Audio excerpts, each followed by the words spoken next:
I also think, in other ways, Amazon and what they've done is trained the consumer. So in a previous world, retailers would have maybe balked at the idea of having sponsored products on their website, right? And they really wanted to maintain what they viewed as sort of the integrity of, for example, search. But we as consumers and customers are so used to seeing it, often through Amazon, that it actually doesn't feel all that crazy or all that intrusive anymore, which I also think, gets retailers a little bit more comfortable with operating in the space.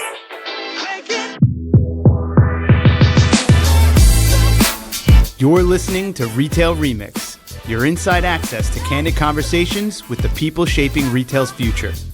Here's your host, Alicia Esposito. Welcome to another episode of Retail Remix, everyone. We have a lot of fascinating conversations coming down the pipeline for you. But first, we're going to go back into the archives a little bit. Because media networks were such a big topic at the Retail Innovation Conference and Expo, we thought we would circle back to a fantastic conversation that took place during our virtual event in November. Our Ecommerce Editor, Nicole Silberstein, sat down with Jess Huang, who's a partner at McKinsey, to discuss the rise of retail media networks. Now, obviously, McKinsey is a trusted source for a lot of retail professionals, and their goal is to really dig into the new revenue models, new growth opportunities, and ways that retailers can fully capitalize on them. So this is a fascinating discussion, largely because Nicole closely studies the marketplace space, retail media, and what the implications are for retailers and brands alike. So listen in, it's a very fast-paced conversation, but it will definitely give you some tactical takeaways and insights, and will get you revved up for another few weeks of new content coming down the pipeline. Enjoy, everyone. Welcome, everyone, and thanks for joining us for this session with McKinsey's Jess Huang, who is going to be diving into the world of retail media with me. It's a hot topic in an area that has seen a lot of development, even in the last couple of months, with announcements from Kroger and Lowe's, to name just a few. So we're lucky to have Jess with us here today to help us first kind of get a handle on the full scale of the retail media opportunity, and then explore the implications for retailers and brands. A little bit about Jess before we kick off. She's a partner at McKinsey Company, where she works with consumer-facing organizations to drive impact across a wide variety of areas, including customer analytics, e-commerce, omnichannel strategy, and customer loyalty. She's also a driving force behind McKinsey's Women in the Workplace research. Welcome, Jess. We're excited to have you here today. Thanks so much for having me, Nicole. I'm excited to be here. Great. So as we all are aware by now, there's been a seismic shift to e-commerce, something like 10 years of digital penetration in a matter of 100 days. Before we even go into the rise of retail media networks, I was hoping you could kind of set the stage by talking a little bit about the types of change and disruption that marketers are experiencing right now. Of course, you're right. The world has fundamentally changed, and the COVID-19 pandemic has affected us in more ways than one, but in some ways it's really sped us into an even more digitized future. So it's really accelerated the pace of change and required transformation on the part of marketers. This is especially true when we look at the changes to consumer behavior. We saw a 35% increase in e-commerce last year. Customers who had never even considered online shopping before were suddenly buying their groceries online week in and week out. And 75% of consumers have tested and experimented with new brands, and they've switched brands entirely. So customer experience is really being redefined, and brand loyalty has been really tested.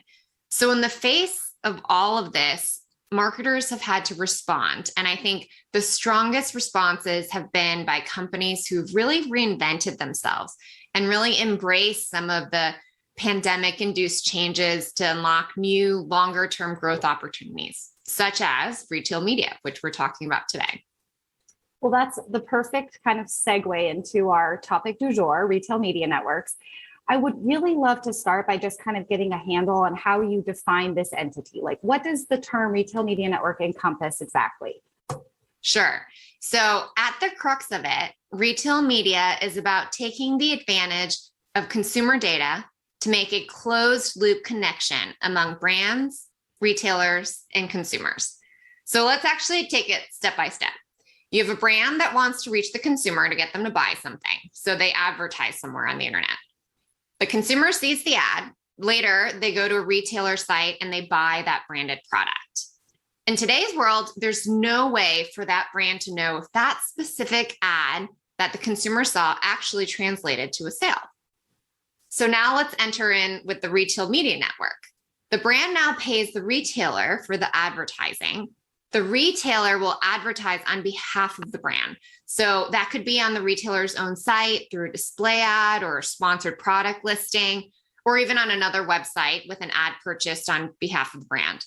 And so now when I'm the consumer, I see the advertisement, I click on it and I buy that branded product on the retailer's website. And this time the retailer owned the ad and the transaction. So the retailer can make that direct connection, closing the loop, so to speak. So retail media networks are all about retailers using their data to help brands close that loop from point of advertisement to the point of sale. So as we said, there's been a lot of development in this space, especially recently. What kind of shifts have you seen in the marketplace that might be driving this beyond what you spoke about at the beginning, those broader kind of trends that we've all been seeing? Why are more retailers investing in retail media at the moment? Yeah, you're right about this rise in retail media. You mentioned a couple at the beginning, but we've seen, 15 plus retail media networks launched in just the last couple of years. And it is fueled, right, by what we were talking about with e-commerce. But over the last year or so, we've also seen that marketing spend in general has been in flux. This is, driven by various things like where we as consumers actually spend our time, some new consumer privacy constraints, how various tech companies have reacted to those. And so actually 50% of advertisers tell us they're planning to spend more on retail media networks next year. And at the end of the day, they want to be able to target their consumers that are relevant to them. And they're drawn by the first party insights that retailers can offer them. So given this demand and opportunity, retail media networks are a no-brainer for retailers. It's potential incremental revenue at a very high margin. What about more of the now of this? There seems to be a real sense of urgency. I mean, you mentioned that huge number of retailers that have done this just in the last couple of years. Why this upsurge, and who is most inclined to capitalize on this? Yeah, I think part of it is the marketing dollars up for grabs. Part of it is the very attractive margin opportunity. And then as a result, retailers are just moving fast. So if you want to get into the game as a retailer, you kind of have to act now. And even more importantly, retailers that do this well can really take advantage of somewhat of a virtuous cycle. So the size and the reach of their e-commerce business allows them to launch a successful retail media business.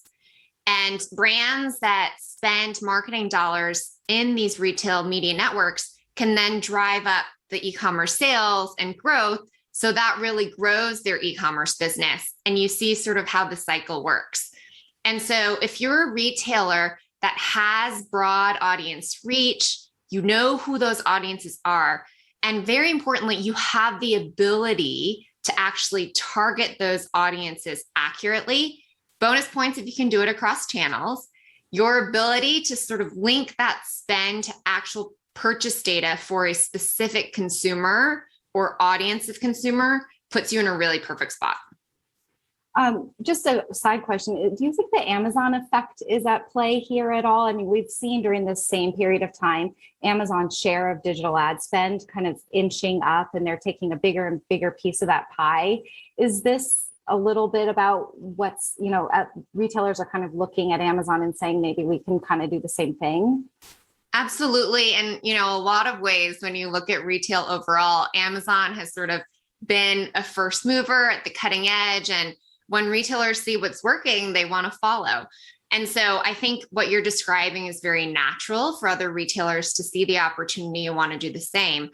I also think, in other ways, Amazon and what they've done is trained the consumer. So in a previous world, retailers would have maybe like balked at the idea of having sponsored products on their website, right? And they really wanted to maintain what they viewed as sort of the integrity of, for example, search. But we as consumers and customers are so used to seeing it, often through Amazon, that it actually doesn't feel all that crazy or all that intrusive anymore, which I also think, gets retailers a little bit more comfortable with operating in the space.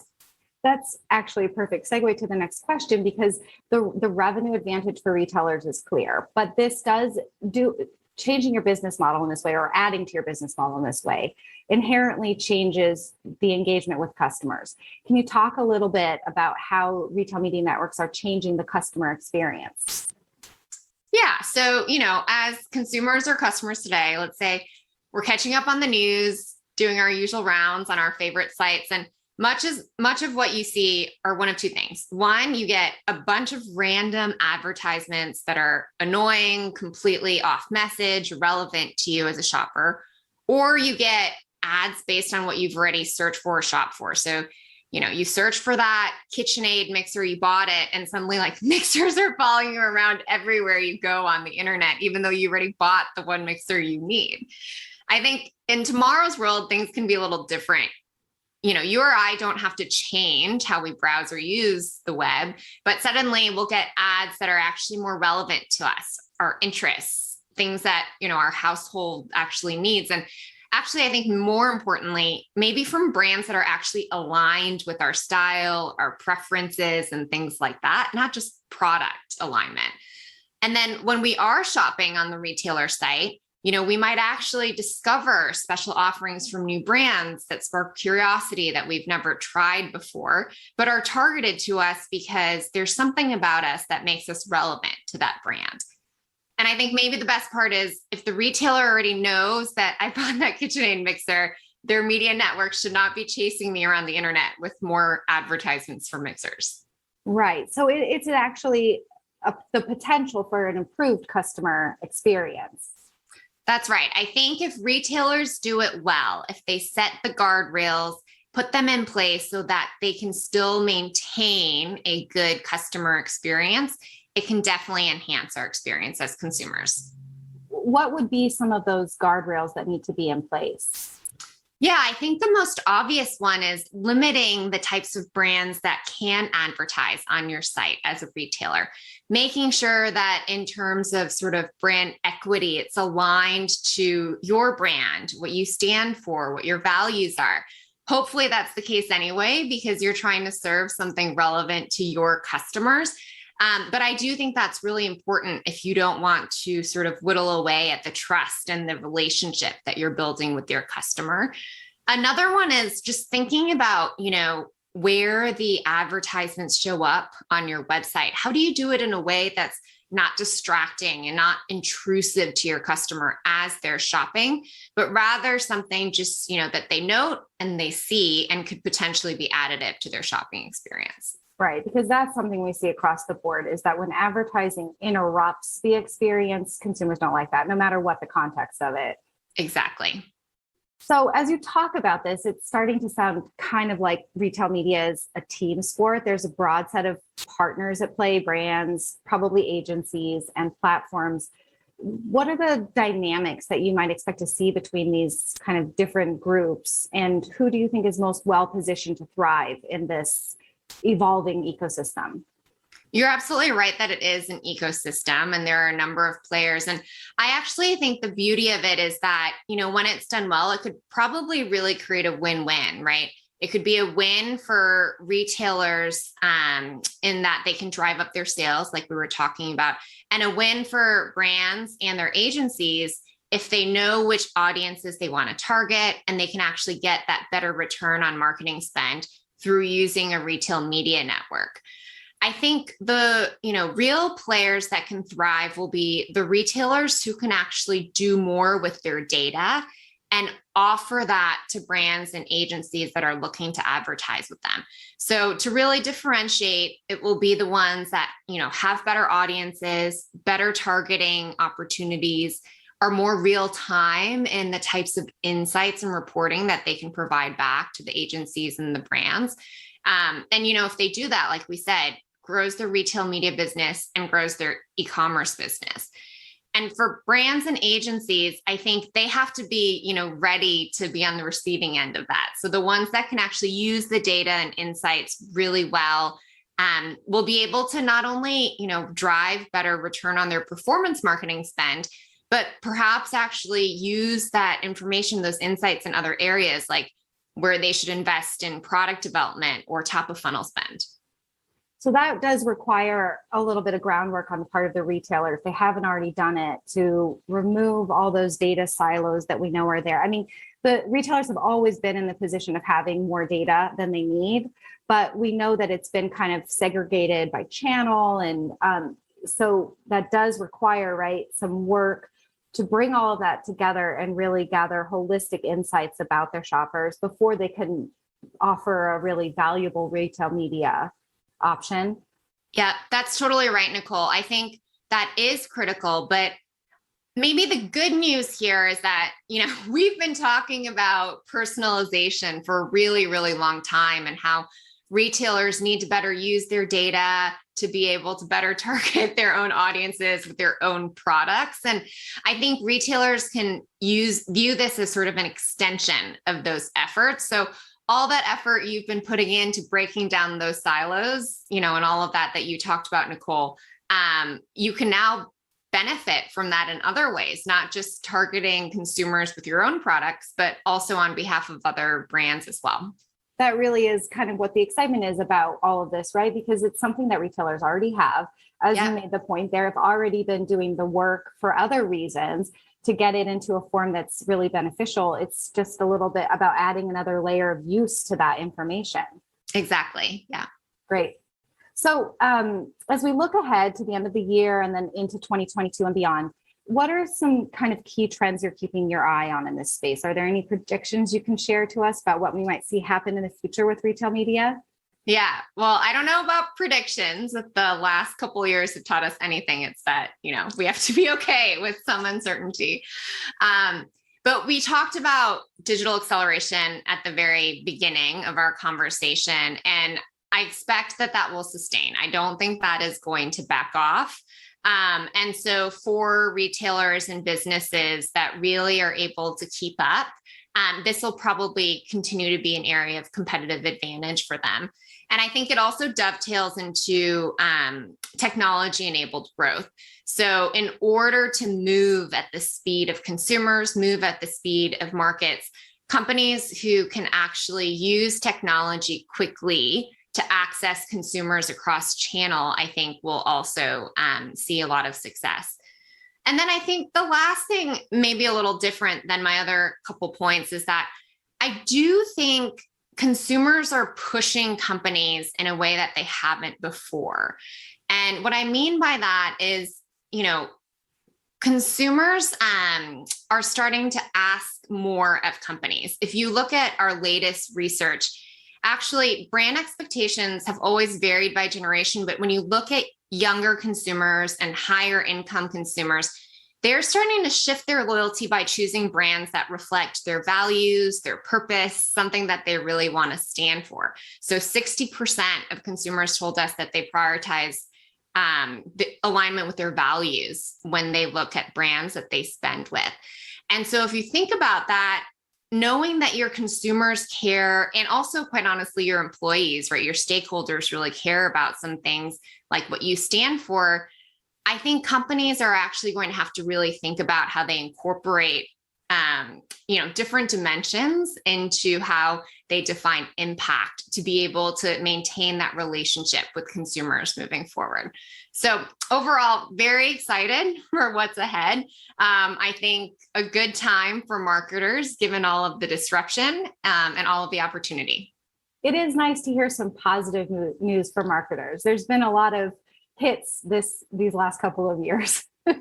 Absolutely. I'm optimistic. Oh, well, that is a great note then to end on. Thank you, Jess, for sharing your expertise and your insights on this really fascinating emerging area of retail. And thank you all for joining us. Hope to see you at other sessions in the conference. Great. Thanks so much for having me. What did I tell you? Great conversation, right? And this won't be the last time we go back into the treasure trove of content we have across all of our properties on Retail TouchPoints. In fact, pretty soon we'll have some on-demand content from the Retail Innovation Conference and Expo. Our goal is to spotlight some of our top-rated sessions and conversations during the event, which took place a few weeks ago in Chicago. So definitely stay tuned for those. We will be sharing them periodically over the summer. Thanks again, everyone, and let us know what you thought. Drop us a line on Twitter or LinkedIn at Retail TouchPoints, or leave us a rating or review on your preferred podcast player. As you know by now, we are on Spotify, Apple Podcasts, Stitcher, frankly, anywhere else. Thanks again. We'll see you next week.